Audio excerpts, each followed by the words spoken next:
અર્થ છે. હકીકતમાં સતયુગના અંદર જે જીવો યોગાયોગ સમાધિ આ ક્રિયાના દ્વારા શું કરતા હતા? તત્પરતા.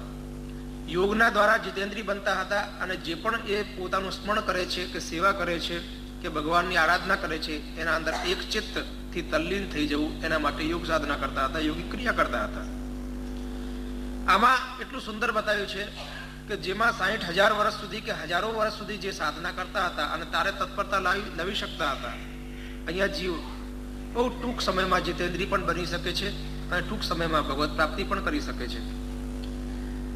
આના માટે સુંદર સિદ્ધાંત સર્વપ્રથમ ભગવાન કૃષ્ણે વ્રજ ભક્તોને આપ્યો છે અને તે પછી વલ્લભાચાર્યજીએ એ 16 ગ્રંથમાં આપણા પુષ્ટિ જીવોના માટે બતાવ્યો છે. ભગવાને જયારે વેણુનાદ કર્યો, વ્રજ ભક્તો વૃંદાવનમાં ઉપસ્થિત થયા. ભગવાન કહે છે કે પ્રતિયાત તો ગ્રહણ, તમે લોકો તમારા ઘરે વયા જાઓ. જો આવી રીતે તમે પ્રકૃતિને પાત્ર બનાવીને અને મારી સ્થાપના કરીને મારી પ્રાપ્તિ કરશો તો એક ક્ષણે જેટલા પણ વખત મારો સમય હશે એટલા વખતે હું તમારા પાસે ઉપસ્થિત રહીશ અને પછી પાછો અંતર્હિત થઈ જઈશ. તો તમને એ વસ્તુનો કેટલો ક્ષણિક આનંદ પ્રાપ્ત થયો. કૃષ્ણાધીનસ્તુ મર્યાદા સ્વાધીન પુષ્ટિ રુચ્યતે. પુષ્ટિ સૃષ્ટિની રચના ભગવાને પોતાના અંગ પ્રત્યંગમાંથી કરી છે. પુષ્ટિનો સ્થાપના પણ ભગવાને પોતાના જીવોના કલ્યાણાર્થે કરી છે. એટલે અન્ય સંપ્રદાયોથી, અન્ય ધર્મોથી સૌથી છેવટનો આ ધર્મ છે.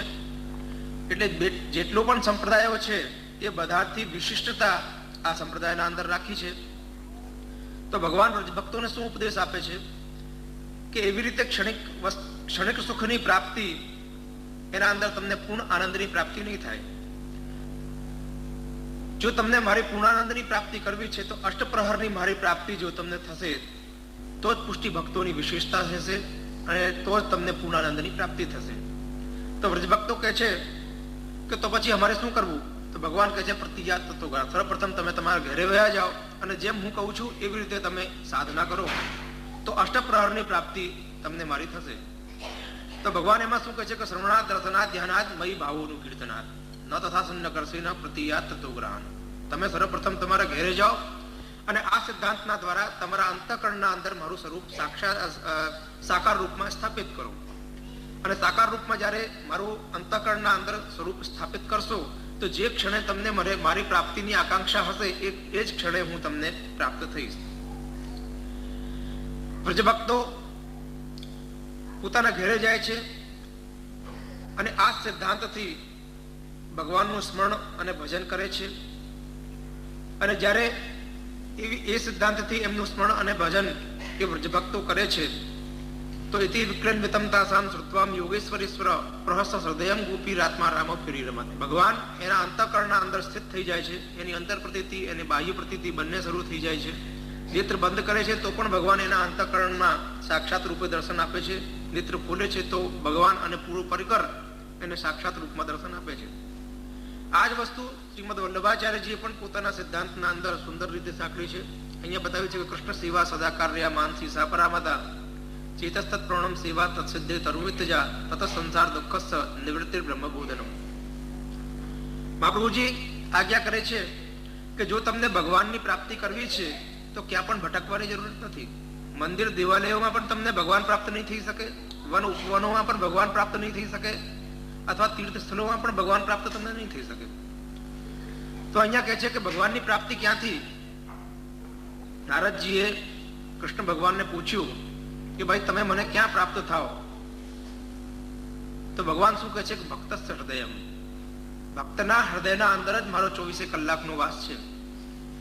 આ જ શુદ્ધાદ્વૈત બ્રહ્મવાદ પુષ્ટિ સંપ્રદાયનો જે મુખ્ય છે એનો પણ આ જ મુખ્ય એક સિદ્ધાંત છે. આમાં કહ્યું છે કે સદરૂપમ કૃષ્ણ રૂપમ જગદિત મખલમ વ્રીહી સૂચ્યાગ્ર કલ્પો જીવોનું સચ્ચિદાત્મા વ્રજપતિ ચરણે સર્વસારૈવ ભક્તિ. સુંદર આના અંદર બતાવ્યું છે કે ભગવાન પ્રાપ્ત ક્યાં થઈ શકે? તો જીવોનું સચ્ચિદાત્મા. પ્રત્યેક આત્માના અંદર અણુરૂપ અંશ ભગવાનનો વિદ્યમાન હોય છે અને નિરાકાર રૂપમાં વ્યાપ્ત હોય છે. તો અહીંયા શું છે કે વલ્લભાચાર્યજીએ જે પણ બતાવ્યું છે એ સાકાર રૂપની સેવા કરીને અને જે નિરાકાર રૂપમાં આપણા અંતઃકરણના અંદર વ્યાપ્ત છે એને સાકાર રૂપમાં પરિવર્તિત કરવું. એ જ અહીંયા મુખ્ય કૃષ્ણ સેવા સદાકાર્યા માનસી સા પરામતા આ સિદ્ધાંતનો મુખ્ય અર્થ છે. કૃષ્ણનું અષ્ટપ્રહરનું જો તમે સેવન કરશો, ચિંતન કરશો, તો માનસી સા પરામતા માનસી અવસ્થા તમારી સિદ્ધ થઈ જશે. માનસી શું છે? પરાત્પર અવસ્થા છે, જેને પરમહંસ દશા મર્યાદા માર્ગમાં કહેવામાં આવે છે. મર્યાદા માર્ગમાં જયારે પરમહંસ દશા જીવની થાય છે તો એને સર્વત્ર બ્રહ્મ દેખાય છે. જળ ચેતનને પ્રત્યેક વસ્તુના અંદર બ્રહ્મ એને દેખાવા લાગે છે. આ જ વસ્તુ આના અંદર શું છે કે જયારે જીવની સિદ્ધ દશા કે તાદૃશી અવસ્થા આવી જાય છે તો એના અંતઃકરણમાં એની માનસી સિદ્ધ થઈ જાય છે. પછી એને સ્વરૂપ જે છે એ સ્વરૂપનું પછી કોઈ મહત્વ રહેતું નથી. જ્યારે પણ એ ભાવના કરે છે તો ભગવાન એ જ ભાવથી એના અંતઃકરણના અંદર પ્રગટ થઈને એ ભક્તને એવું દાન આપે છે, એવો આનંદ આપે છે અને એનાથી એને પૂર્ણાનંદની પ્રાપ્તિ થાય છે. પણ એ ક્યારે સંભવ છે? જ્યારે એ કૃષ્ણનું સેવન અષ્ટપ્રહર કરશે ત્યારે. સેવા શું કામે કરવી જોઈએ? સેવાના ઉપર જગ્યાએ અહીંયા વલ્લભાચાર્યજીએ ભાર આપ્યો છે. બધા લોકો કહે છે કે ભાઈ સેવા અમારાથી થાય નહીં, સેવાનું બધું અમારાથી પડાય નહીં. હકીકતમાં મહાપ્રભુજી એવો કોઈ સેવાનો એટલો કઠિન ક્રમ રાખ્યો નથી. જો આપણને ભગવાનને પ્રાપ્ત કરવો જ છે તો જ્યાં સુધી સ્વરૂપ સેવા આપણે નહીં કરીએ ત્યાં સુધી આ સિદ્ધાંત આપણને ફલિત થાય એમ સંભવ નથી. એક તમને નાનો દાખલો આપું. આદિ શંકરાચાર્યજી જેમણે શંકર સંપ્રદાયની સ્થાપના કરી અને પ્રચાર પ્રસાર કર્યો, સર્વપ્રથમ જે શંકરાચાર્યજી થયા એ શંકરાચાર્યજીને શંકરનો સાક્ષાત્કાર, ચારો વેદો કંઠસ્થ અને જેમ પણ શાસ્ત્રો અને વેદોએ કહ્યું એવી જ રીતે એમણે સાધના કરી તો પણ એને પૂર્ણ બ્રહ્મની, પૂર્ણ આનંદની પ્રાપ્તિ ન થઈ. એક દિવસ એને અત્યંત પશ્ચાતાપ અને ક્ષોભ થયો કે મારા સંપ્રદાયના અંદર જેટલી પણ વસ્તુ બતાવી છે એવી જ રીતે મેં ચાલીને અને એ વસ્તુની પ્રાપ્તિ પણ કરી તો પણ મારો જે અંતરાત્મા છે એ પૂર્ણ આનંદ અનુભવતો નથી.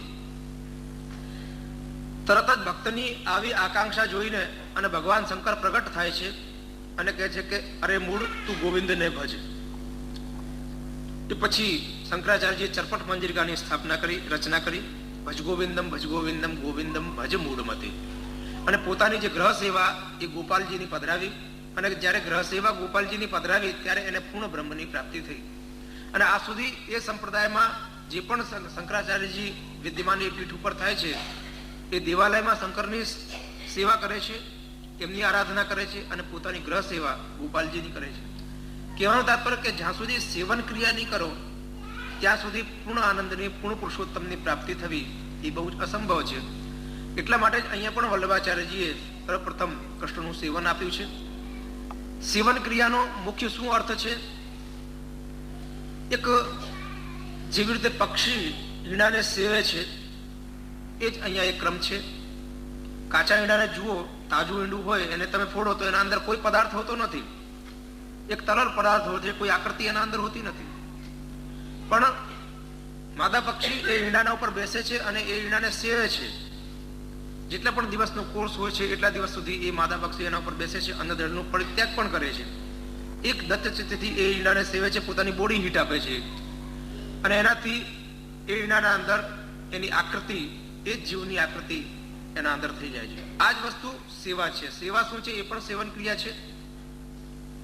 જે પણ સ્વરૂપના પ્રત્યે આપણે વધારે આસક્તિ હોય એ સ્વરૂપને પધરાવીને અને જીવ એ સેવે છે, મનરૂપી ઈંડાને સેવે છે.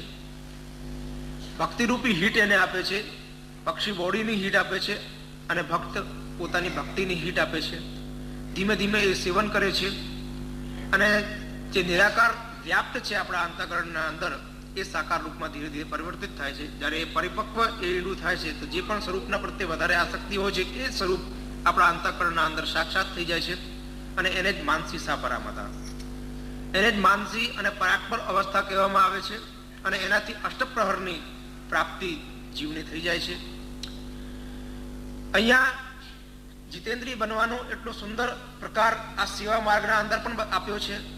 જેમ મેં આપ લોકોને કીધું કે યોગાયોગ સમાધિ આનાથી જીવ જીતેન્દ્રિય બને છે. જ્યાં સુધી જીવ જીતેન્દ્રિય નહીં બને ત્યાં સુધી ભગવત પ્રાપ્તિ પણ અસંભવ છે, કેમ કે એક સ્વરૂપના પ્રત્યે એની દ્રઢ આસક્તિ અને તન્મયતા આવી બહુ અસંભવ છે. તો દેહ શુદ્ધિ અને આત્મશુદ્ધિનો અહીંયા પણ વલ્લભાચાર્યજી બહુ સુંદર પ્રકાર પોતાના સંપ્રદાયના અંદર રાખ્યો છે. શુદ્ધ ખાનપાન અને મેળ મર્યાદાથી જીવ દેહ શુદ્ધિ કરે છે. ભક્તિ યોગના દ્વારા અહીંયા આત્મશુદ્ધિ કરે છે. અને પછી તપની જે અવસ્થા છે એ માનસી અવસ્થા છે. જીતેન્દ્રિય બને છે, ભગવાન એના અંદર સાક્ષાત્કાર રૂપે સ્થિત થાય છે, ત્યારે એ માનસીનો એ તપ કરે છે, માનસીનો એ આનંદ લે છે. તો એ પ્રકાર અહીંયા પણ સુંદર રીતે અહીંયા સાંકળી દીધો છે. અને આ પ્રકારના દ્વારા જે જીવ 60,000 વર્ષ પછી ભગવત પ્રાપ્તિ કરતા હતા, અહીંયા 1 વર્ષના અંદર 12 મહિનાના અંદર પણ એ ભગવત પ્રાપ્તિ જીવ કરે છે. 252 અને 84 વૈષ્ણવોને શ્રીમદ વલ્લભાચાર્યજી અને ગુસાઈજીએ આ સિદ્ધાંતના દ્વારા 1 વર્ષમાં 6 મહિનામાં પણ ભગવત પ્રાપ્તિ કરાવી છે. હકીકતે આપણે જે સ્તોત્ર પાઠો કરીએ છીએ, અષ્ટસખાના કીર્તનો કરીએ છીએ કે સેવા કરીએ છીએ, એનો મુખ્ય હેતુ શું છે? એક જીતેન્દ્રિય બનવાનો જ એક પ્રકાર છે. આજનો જીવ સંસારના અંદર એટલો બધો રચી પચી ગયો છે કે આજે આપણે એમ કહીએ કે ભાઈ તું આ સંસારને છોડી દે, તો કોઈ પણ છોડવા માટે તૈયાર નહીં થાય. જેવી રીતે અંગ અહમતા મમતાત્મક રૂપી સંસાર એક શરીરનો અંગ બની ગયો છે. આજે કોઈને કહીએ કે તું તારી આંગળી કાપીને કે હાથ કાપીને આપ, તો કોઈ નહીં આપી શકે. તો એવી જ રીતે કોઈને આપણે કહીશું કે તું આજે સંસારને છોડી દે, તો કોઈ નહીં છોડી શકે. તો મહાપ્રભુજીએ એક સુંદર એક ઓપરેશન કાઢ્યું છે કે કોઈ અંગ આપણું ખરાબ થઈ જાય તો ડોક્ટર શું કરે છે? એને ઇન્જેક્શન આપીને શૂન્ય કરી દે છે અને પછી એનું ઓપરેશન કરી દે છે. તો એને ખબર નથી પડતી કે મારો આ હાથ કે આ અંગ કાપી લીધો. એવી જ રીતે વલ્લભાચાર્યજીએ પણ અહંતા મમતાત્મક રૂપી સંસારથી કેવી રીતે ધીમેથી જીવ છોડી દે છે અને એને ખબર પણ નથી પડતી. તો સ્તોત્રો પાઠ ઇત્યાદિનો આ બધો ક્રમ રાખ્યો છે, સેવા માર્ગનો ક્રમ રાખ્યો છે. હવે હકીકતમાં આજના વખતમાં સરળતાથી આ સેવા ફલિત નથી થતી. 252 અને 84 ને પણ એ જ રીતે સેવા ફલિત થઈ. હકીકતમાં એનું શું કારણ છે? અને આજના વખત વર્ષો આપણે લોકોએ સેવા કરી તો પણ કોઈ દિવસ ભગવાન સપનામાં પણ ન આવ્યા. એનું મુખ્ય કારણ શું છે? કે એ સિદ્ધાંતથી જે સિદ્ધાંત બતાવ્યા છે એ સિદ્ધાંતથી આપણે નથી કરતા. સિદ્ધાંત તો એનું એ જ છે, બ્રહ્મ સંબંધ મંત્ર પણ એ જ છે, સ્વરૂપ સેવાનો પ્રકાર પણ એ જ છે. હવે એમાં શું છે કે જેમ અહીંયા વ્રજભક્તોને શ્રવણાત દર્શનાત ધ્યાનાત મહી ભાવોનું કીર્તનાત આ એક ક્રમ બતાવ્યો, એ જ ક્રમ વલ્લભાચાર્યજીએ પણ પોતાના સ્વરૂપ સેવામાં એ જ ક્રમ રાખ્યો છે. અહીંયા શું બતાવ્યું છે કે જ્યારે આપણે સ્વરૂપ સેવા કરી રહ્યા હોઈએ ત્યારે એકાદશ ઇન્દ્રિયોનો ભાવ એ જ સ્વરૂપના ચરણારવિંદમાં અથવા એ સ્વરૂપના અંદર તલ્લીન થઈ જવું જોઈએ. હવે એમાં આપણે શું કરીએ છીએ કે કીર્તન પણ ગાઈએ છીએ, આપણે સ્વરૂપ હાથથી સ્વરૂપ સેવા પણ કરી રહ્યા છીએ આપણે, પણ હજુ આપણું મન હજુ છૂટું છે, કોઈ કાર્ય કરી શકતું નથી અને કરી રહ્યું નથી. એટલે લોકો કહીએ છીએ કે ભાઈ જ્યારે અમે પાઠ કરવા બેસીએ કે માળા કરવા બેસીએ કે સેવા કરવા બેસીએ ત્યારે અમારું ચિત્ત બીજી જગ્યાએ ભ્રમે છે અને એ જ વખતે અમને બધા વિચારો બધા આવે છે. એનું કારણ શું છે કે આપણું ચિત્ત જે છે, આપણું જે મન છે એ કોઈ પણ કાર્ય કરી નથી રહ્યું. 11 ઇન્દ્રિયો આપણે જુદી જુદી બતાવી છે, 5 કર્મેન્દ્રિય, 5 જ્ઞાનેન્દ્રિય અને 11મું મન. એવી રીતે એકાદશ ઇન્દ્રિયો બતાવી છે અને એકાદશ ઇન્દ્રિયોના જુદા જુદા કર્મો છે. હવે આના અંદર શું છે કે આપણી 10 ઇન્દ્રિયો તો આના અંદર પ્રવૃત્ત થઈ જાય છે, પણ મન પ્રવૃત્ત થતું નથી. હકીકતે શું છે કે આપણે લોકો જે પણ કામ કરી રહ્યા છીએ, જેમ આપણે સ્તોત્ર પાઠ કરી રહ્યા છીએ, બધા લોકો કહે છે કે ભાઈ અમે યમુનાજીના 41 પાઠ કરીએ છીએ, 41 પદ કરીએ છીએ. ભાઈ કેટલા વખતથી કરો છો? તો એ કહે છે કે મને 10 વર્ષ થયા, કોઈ કે મને 5 વર્ષ થયા, કોઈ કે મને 25 વર્ષ થયા. હવે 10 વર્ષ 25 વર્ષ થયા તો પણ જમનાજીનો સાક્ષાત્કાર એને ન થયો. હકીકતમાં એનું શું કારણ છે? અથવા જમનાજી એને કોઈ દિવસ સપનામાં પણ ન આવ્યા. એનું મુખ્ય કારણ શું છે કે હજુ એક ક્રિયા નથી કરતા. શું નથી કરતા? આપણે યમનાષ્ટક કરવા બેઠા તો આપણી કેવી પોઝિશન હોવી જોઈએ, કેવું વર્તન હોવું જોઈએ? તો અહીંયા જેમ બતાવ્યું છે કે શ્રવણાત દર્શનાત ધ્યાનાત મયી ભાવોનું કીર્તનાત, એવી કઈ સંવેદનશીલ ઇન્દ્રિયો છે જે મનને એક જગ્યાએ સ્થિર નથી રાખતી. તો અહીંયા સૌથી પહેલા બતાવ્યું છે નેત્ર. આંખને કંઈ કહેવું પડતું નથી, આંખ જુએ છે અને તરત મનના ઉપર અસર થાય છે. કાનને કંઈ બતાવવું નથી પડતું, કાન કંઈ સાંભળે છે અને તરત મનના ઉપર એનું અસર થાય છે. એને કંઈ કહેવાનું કે સમજાવવાની જરૂર નથી પડતી. એવી રીતે મોઢાથી કંઈ બોલીએ છીએ અને કાનથી શ્રવણ થાય છે અને તરત મનના ઉપર અસર થાય છે અને એ ભ્રમિત થાય છે. તો અહીંયા શું બતાવ્યું છે કે જે આપણે સ્તોત્ર પાઠ કરી રહ્યા છીએ, યમનાષ્ટક કરી રહ્યા છીએ, તો યમુનાજીનું ચિત્ર આપણે સામે ઉપસ્થિત હોવું જોઈએ. શું તમે જોઈ રહ્યા છો? નેત્રથી એના દર્શન કરવા જોઈએ. શું જોઈ રહ્યા છો? મુખથી એનું ઉચ્ચારણ કરવું જોઈએ, જેમ નમામિ યમનામહં સકલ સિદ્ધિ હેતુ મુદા. શું જોઈ રહ્યા છો? શું બોલી રહ્યા છો એનું કર્ણના દ્વારા એનું શ્રવણ, જે સ્તોત્ર પાઠ આપણે કરીએ છીએ એનું કર્ણના દ્વારા સ્મરણ થાય છે. હવે હજુ પણ મન હજુ છૂટતું છે, મન કોઈ ક્રિયા કરી નથી રહ્યું. તો આપણે પહેલો શ્લોક બોલ્યા નમામિ યમ નામહમ સકલ સિદ્ધિ હેતુ મુદા તરત મનના દ્વારા એ વિચારનો આવીને એનું ટ્રાન્સલેશન કરવું જોઈએ. જો આવી રીતે કરીશું તો એક જ કામ કરી શકશે મન, કે તો બીજો વિચાર એ કરી શકશે અથવા એનું ટ્રાન્સલેશન કરી શકશે. જો આપણે સ્તોત્ર પાઠ કર્યા અને 41 પદ આવી રીતે કે 41 સ્તોત્રનું આપણે એવી રીતે પાઠ કર્યું તો કેટલા, હું ધારું છું કે 2 કલાક તો એમાં લાગી જ જાય, 1.5 થી 2 કલાક થાય. તો 1.5 થી 2 કલાક આ પદ્ધતિથી જો આપણે સ્તોત્ર પાઠ કરીએ તો 1.5 થી 2 કલાક સુધી આપણે જીતેન્દ્રિય રહ્યા. કેમ કે પ્રત્યેક અક્ષરનો અને પ્રત્યેક શ્લોકનો જો આપણે ટ્રાન્સલેશન કરતા જઈશું તો પછી બીજી જગ્યાએ ચિત્તની વૃત્તિ ભ્રમિત નહીં થાય. અને ચિત્તની વૃત્તિ જ્યારે ભ્રમિત નહીં થાય તો એક જ જગ્યાએ એકાગ્ર ચિત્ર અને તલ્લીનતા આપણી આવી જશે. પણ આ સિદ્ધાંતથી આપણે લોકો કરતા નથી, કેમ કે ઘણા લોકોને ટ્રાન્સલેશન પણ નથી યાદ. શ્લોક યાદ છે, મોઢાનું કામ છે બોલવાનું ને કાનનું કામ છે સાંભળવાનું. આપણને સ્મરણ છે એટલે આપણે બોલી રહ્યા છીએ અને યાદ છે એટલે, પણ મનની જે વૃત્તિ છે એ તો બીજી જગ્યાએ ભ્રમિત થતી રહેશે, કેમ કે એ છૂટો છે. તો મહાપ્રભુજીએ આ જે સેવાનો અથવા અષ્ટસખાનો અથવા સ્તોત્ર પાઠનો આ જે ક્રમ રાખ્યો છે, મુખ્ય એટલા માટે રાખ્યો છે કે સેવા કરી રહ્યા છીએ તો અષ્ટસખાના કીર્તનોનું ગુણગાન કરવું જોઈએ અને એનો શું ભાવાર્થ થાય છે એનું ટ્રાન્સલેશન કરવું જોઈએ. તો જેટલે પણ 1 કલાક આપણે સેવા કરીએ છીએ કે 15 મિનિટ કરીએ છીએ કે સવારથી મંગલાથી સૈન પર્યંતની સેવા કરીએ છીએ, એ સેવા કરતા વખતે એટલા સમય સુધી જો આ પદ્ધતિથી સેવા કરીએ તો આપણે જીતેન્દ્રિય એટલા સમય સુધી રહીએ છીએ. અને એટલા સમય સુધી જ્યારે જીતેન્દ્રિય રહી છે તો 5 કે 10 વર્ષ સુધી જો અગર આપણે આવી રીતે સાધના કરીએ તો ટૂંક સમયમાં 1 વર્ષમાં પણ આપણે લોકો જીતેન્દ્રિય બની શકીએ છીએ અને 1 વર્ષમાં પણ ભગવત પ્રાપ્તિ થઈ શકે છે. હકીકતમાં 252 અને 84 વૈષ્ણવોએ જે ભગવાનને પ્રાપ્ત કર્યા એ આ સિદ્ધાંતને દ્વારા કર્યા. આજે આપણા લોકોને શું છે કે ક્રિયારૂપ એક રહી ગઈ છે કે બ્રહ્મ સંબંધ લેવું, શું કામે લેવું, ભાઈ અમારા બાપ દાદાઓ આ વૈષ્ણવ હતા એટલે બ્રહ્મ સંબંધ લેવું જોઈએ, નકર આ મારા હાથનું પાણી નહીં પીએ. આ ભાવનાથી આપણે બ્રહ્મ સંબંધ લેવા આવીએ છીએ. સેવા કરીએ છીએ તો એક ક્રિયાત્મક છે કે મારી માં કે મારી બહેન કે મારો બાપ આવી રીતે સેવા કરતો હતો, સવારે હું ઉઠાડતો હતો અને ઉઠાડીને નવડાવી દેતો હતો અને લૂચીને અહીંયા મૂકીને સામે એક કટોરી મૂકી દેતો હતો મિશ્રીની.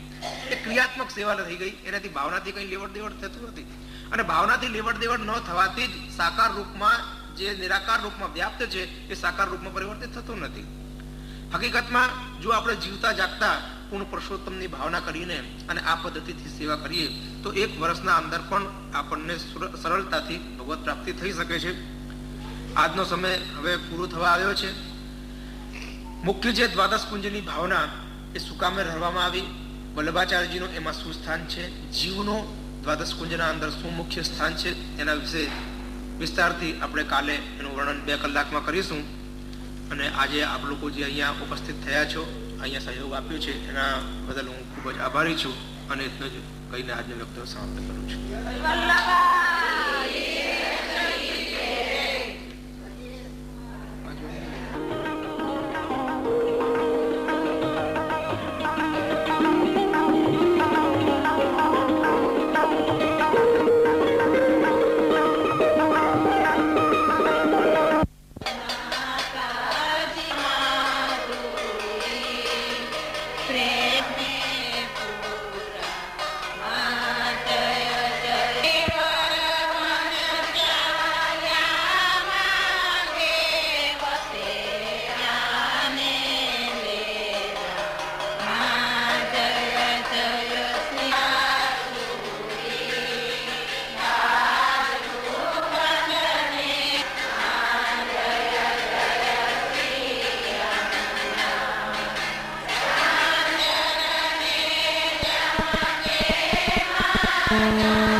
માટે જાય અને પરમ પૂજ્ય ગોસ્વામી શ્રી બ્રજેશ બાવાએ જે દ્વાદશ કુંજનો મનોરથ કર્યો છે અને નોરથેર સત્સંગથી સાંભળશો.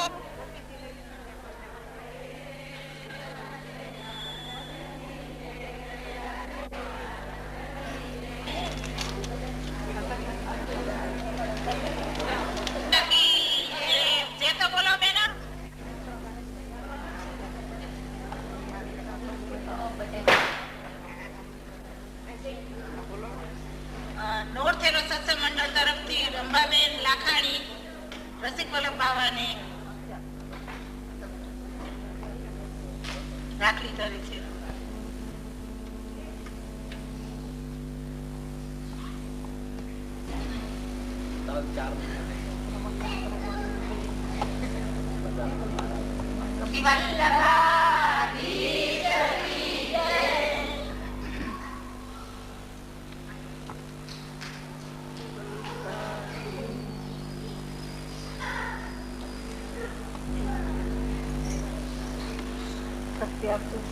પડી જવાનું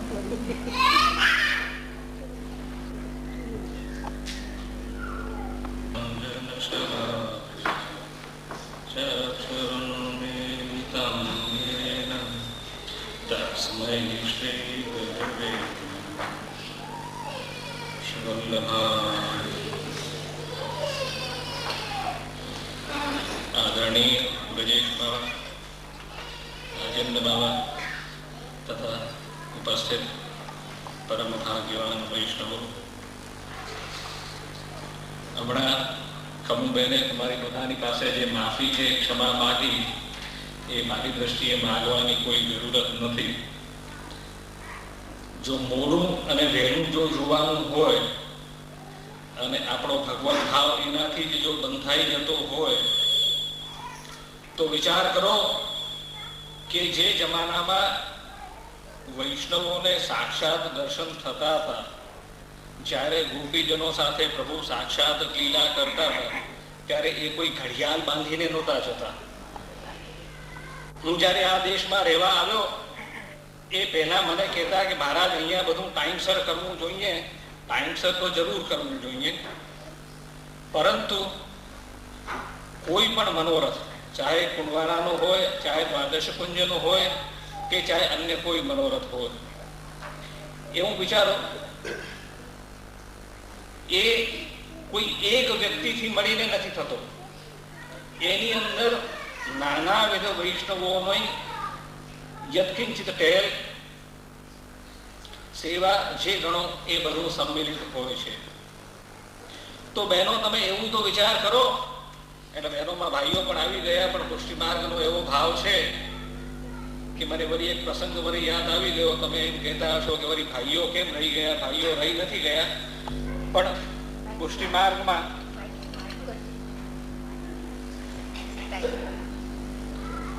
સ્ત્રી ગુણ ભાવથી સેવા છે.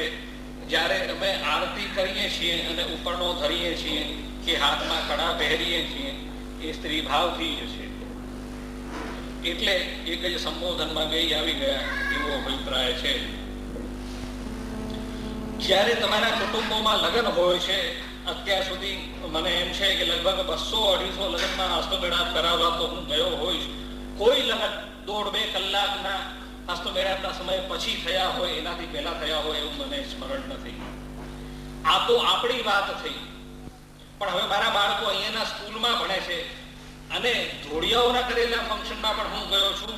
એમની સ્કૂલના ફંક્શનો મેં અટેન્ડ કર્યા છે અને સ્કૂલ સિવાયના જેટલા ફંક્શનોમાં એ વાલીઓને કે વડીલોને બોલાવે મેં એક પણ ફંક્શન ટાઈમથી થતા જોયા નથી.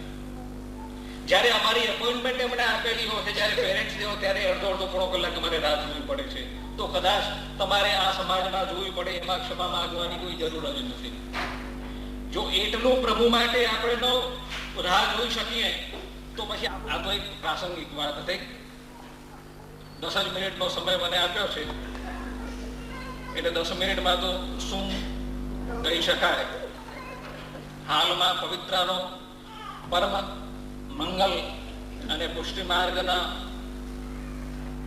નો જન્મદિવસ ગણો પુષ્ટિ માર્ગનો કર્મ દિવસ ગણો કે એનો ફલ દિવસ ગણો, એવો દિવસ હમણાં જ એકાદશી અને દ્વાદશી ગઈ, જ્યારે મહાપ્રભુજીએ ગોવિંદ ઘાટ ઉપર બિરાજ્યા અને ત્યાં આપના વિચાર સ્વરૂપે, ચિંતા સ્વરૂપે શ્રી ગોવર્ધન ધરે લલિત ભંગી મુદ્રાથી દર્શન આપીને અને બ્રહ્મ સંબંધ દેવાની અને એ બ્રહ્મ સંબંધ દ્વારા જીવના પંચવિધ દોષ નાશ થઈ અને શુદ્ધિ થઈ પ્રભુ લાયક બને એવો કરવાનો આજ્ઞા આપી, એવો આદેશ આપ્યો.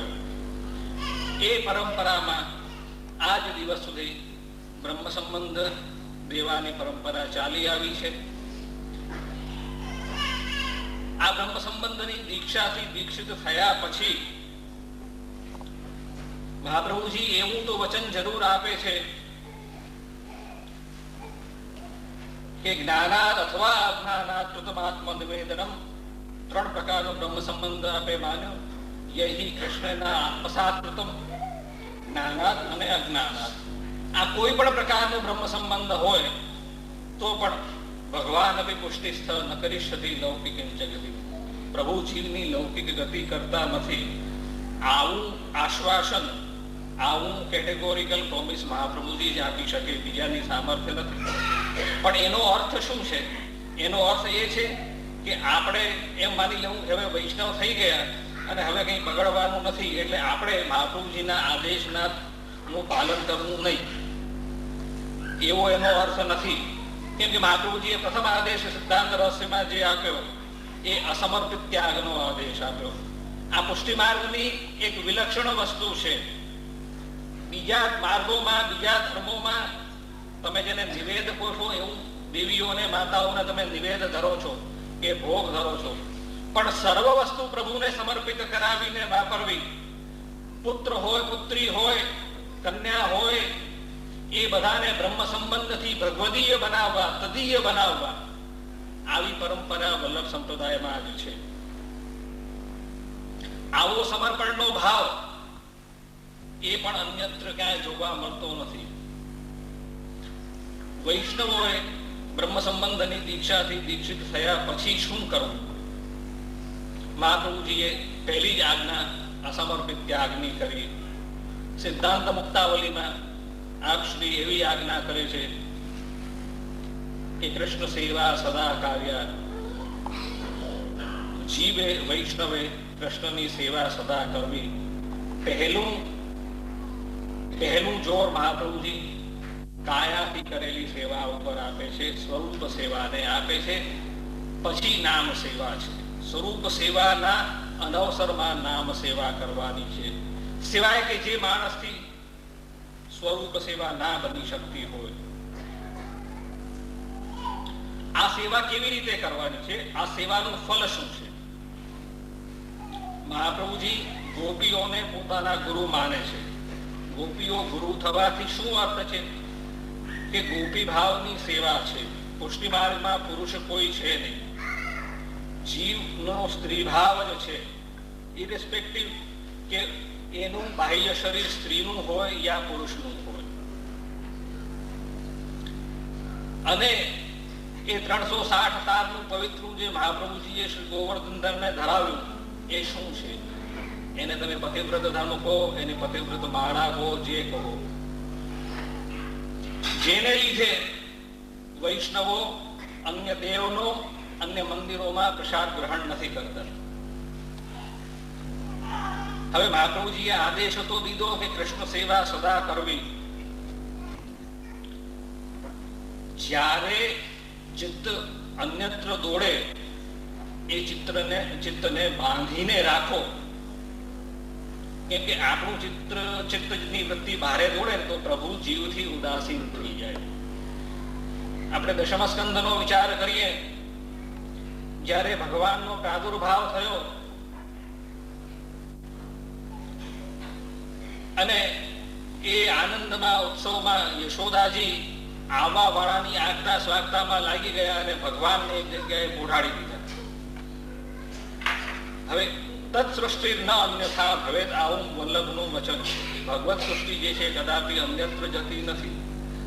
તો આનું રિવર્સલ કરવાને માટે પ્રભુને એ યશોદા માતાનું ધ્યાન પોતાના તરફ કર્ષિત કરવું હતું એટલે શકટભંજન લીલા કરી અને શકટાસુરના રૂપમાં અસુર જે આવી ગયો હતો એનો ઉદ્ધાર કર્યો. અને આની સાથે યશોદાજીને પણ બતાવ્યું કે આ માં તમે આ બધામાં ક્યાં લટકાઈ ગયા. વિરોધની બીજી સ્થિતિ કેવી છે, પરિભાષા એવી છે કે પ્રપંચ વિસ્મૃતિ પૂર્વક ભગવદ આસક્તિ થવી જોઈએ, ત્યારે ચિત્તનો નિરોધ સિદ્ધ થાય. પ્રપંચ એટલે આ જગત. પ્રપંચનો અહીં અર્થ કઈ ઓર્ડિનરી આપણે જે ખટપટ અટપટ કરીએ એ નહીં.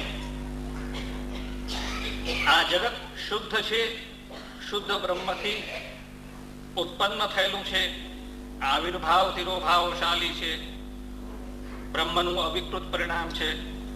આ તો બધી ટેકનિકલ ભાષા છે. પણ જ્યાં સુધી આવી વિસ્મૃતિ ન થાય અને જ્યાં સુધી સર્વત્ર પ્રભુના દર્શન ન થાય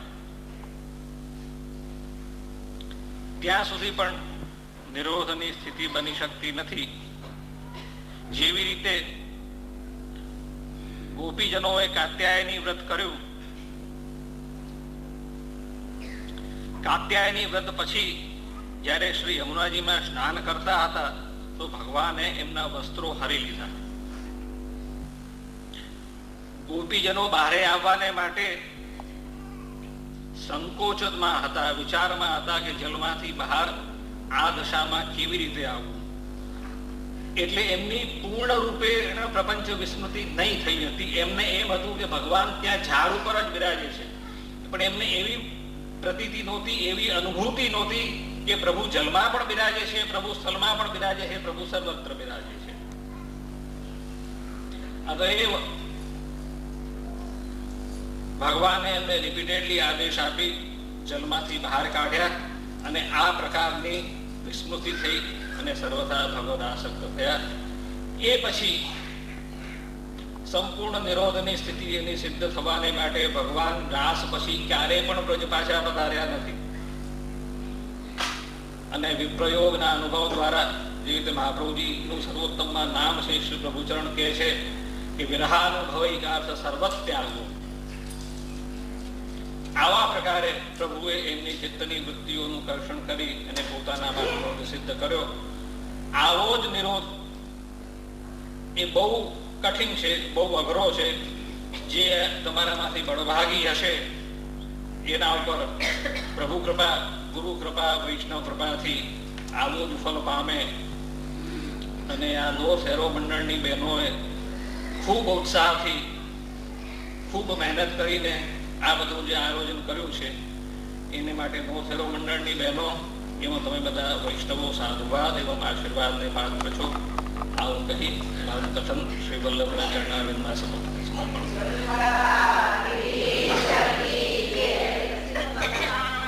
સંતાન હંતારો યત્પાદામ ગુજરેનેવ સ્વીયાનામ દાંડિજાચાર્યાન પ્રણમામી મુહુર્મો યજ્ઞોગ્રાત જંતુ સર્વ દુઃખાતિ ગો ભવેત તમહમ સરદા વંદે શ્રીમદ્વલ્લભ નંદનમ અજ્ઞાન તિમ્રાન્યસ્ય જ્ઞાનાંજન શલાકયા ચક્ષુન્મીલિતમ યેન તસ્મૈ શ્રી ગુરુવે નમઃ. નમામિ હૃદયશેષે લીલાક્ષરાબ્ધિ શાયિનીમ લક્ષ્મી સહસ્ર લીલાભિ સેવ્યમાનિમ કલાનિધિમ ચતુર્વિશ્ચ ચતુર્વિશ્ચ ચતુર્વિશ્ચ ત્રિવિશ્ચતા ષટ્વિરાસ્તેયોસૌ પંચધારદે મમ ઇતિ શ્રીમદ્મંગલાચરણ સમાપ્તમ. ઓમ પરમાત્મા નમઃ. ઓમ શ્રી કૃષ્ણાય નમઃ. વલ્લભાય નમઃ.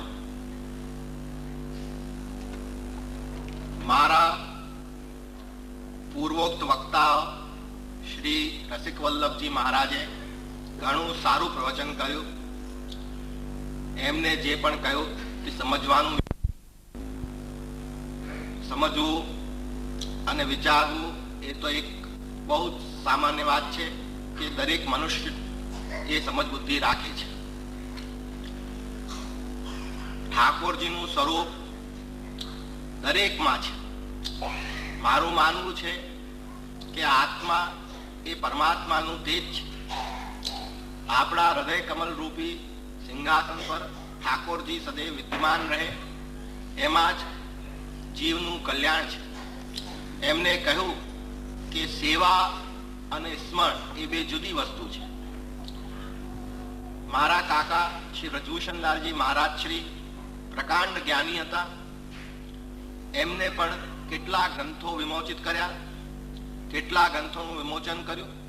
સૂરદાસજી અને અષ્ટસખા ઉપર કાર્ય કર્યું, સર્વોત્તમનું ગ્રંથ પ્રગટ કર્યું. એ બધું કાર્ય કરવું સહેલ નથી.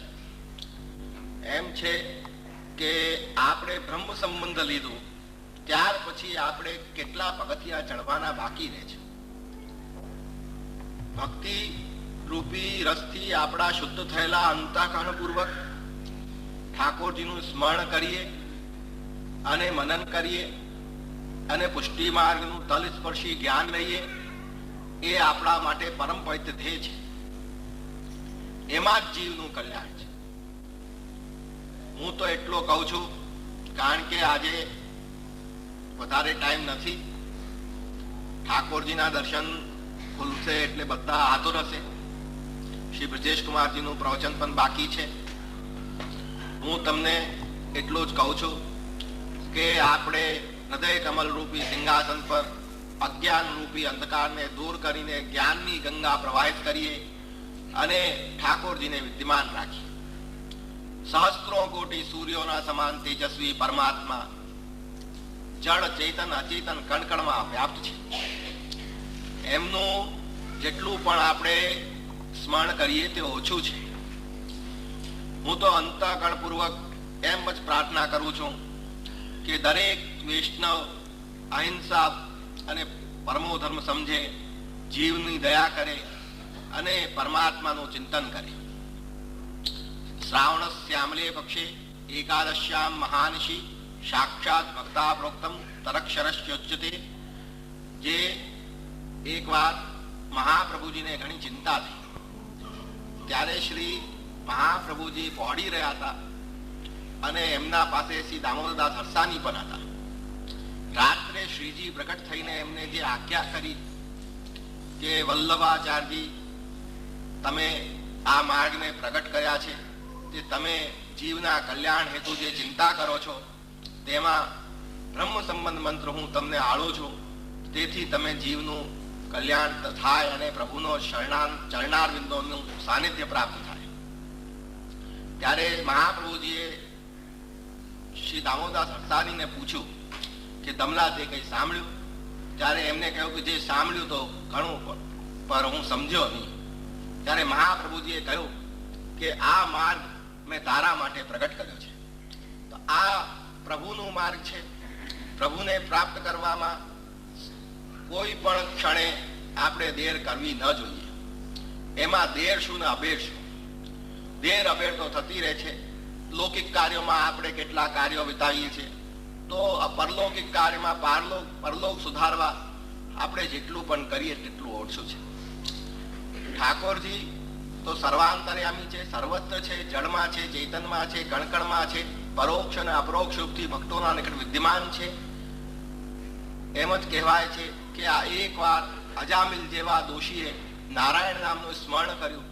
એને કહ્યું અજામિલાદિ દોષા નામ નાશકો ન ભય સ્તુત જ્ઞાપતા અખિલ મહાત્મા કૃષ્ણે ગતર્મમાં પ્રાકૃતા સકલા દેવા ગણતાનંદ કંભર. તે શ્રી અજામિલને નારાયણના દૂતો આવીને લઈ ગયા. તો આપણે તો એક પામર જીવ છીએ, પણ પ્રભુના ચરણારવિંદોનું સાનિધ્ય પ્રાપ્ત થાય તો બધું શક્ય છે. એટલે હું કહું છું કે ઠાકોરજીનું સદૈવ સ્મરણ આપણા અંતઃકળમાં રાખવું. આપણા ગુરુઓનું, આપણા વડીલોનું આપણે સન્માન કરવું. આજે હું એમ કહું છું કે જે જીવ આવ્યા છે તે જાય છે ખરા, છતાં પણ આ પુષ્ટિ માર્ગના કારણે આપણે સાયુજીની પ્રાપ્તિ કરીએ. તે મેં પહેલા પણ કહ્યું હતું. શ્રી રસિક વલ્લભજીનો જે ફંક્શન થયો તેમાં પણ મેં એ પ્રવચનનું દોહરાયું હતું. આજે પણ કહું છું કે જે આપણે વૈદિક મર્યાદા પ્રતિપાદિત જે ધર્મ છે તેને આપણે અપનાવવું જોઈએ. અને આપણા માટે કેટલા બધા માર્ગો છે આપણો અધિકાર છે કે આપણે કયા માર્ગે જઈએ એ આપણે વિચારવાનું છે. હવે હું તમને એક આશ્રયનું પદ કહીને સૂરદાસજીનું અને હું મારા મંતવ્યને સમાપ્ત કરીશ. ત્રણેય ચરણન કેરો ભરોસો, ત્રણેય ચરણન કેરો, ત્રણેય ચરણન કેરો ભરોસો, ત્રણેય ચરણન કેરો. શ્રી વલ્લભ નખચંદ્ર છટા બિના સબ જગમાં જ અંધેરો ભરોસો. ત્રણેય ચરણન કેરો, ત્રણેય ચરણન કેરો ભરોસો, ત્રણેય ચરણન કેરો. સાધન और नहीं आ कली में जासो होत निवेरो. सूर कहा कहे द्विविध आदरो, बिना मोल को चेरो भरोસો. ત્રણેય ચરણન કેરો, ત્રણેય ચરણન કેરો ભરોસો, ત્રણેય ચરણન કે. બોલ શ્રી દ્વારિકા. હવે શ્રી બ્રજેશ કુમારજી પ્રવચન કરશે.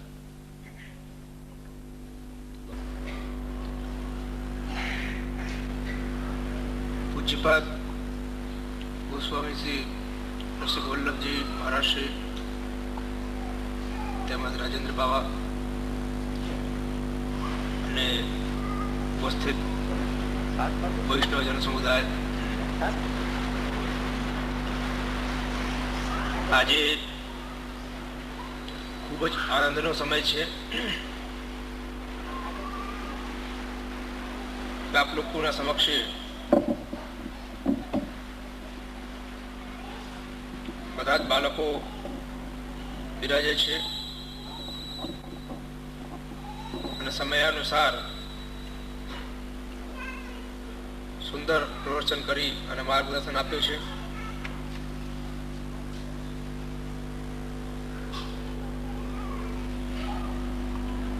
કાલે મેં આપ લોકોને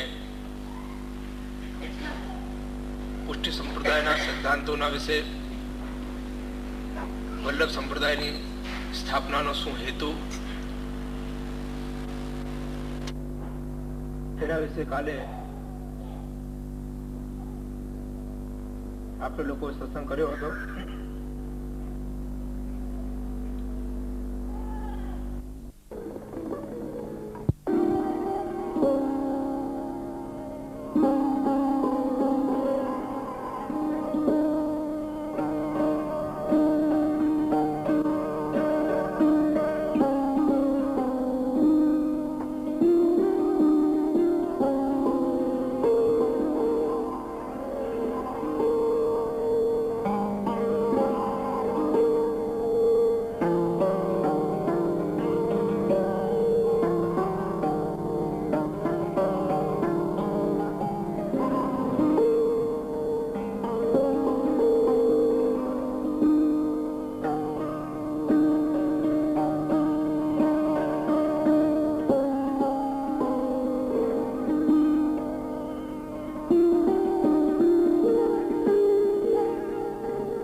જેને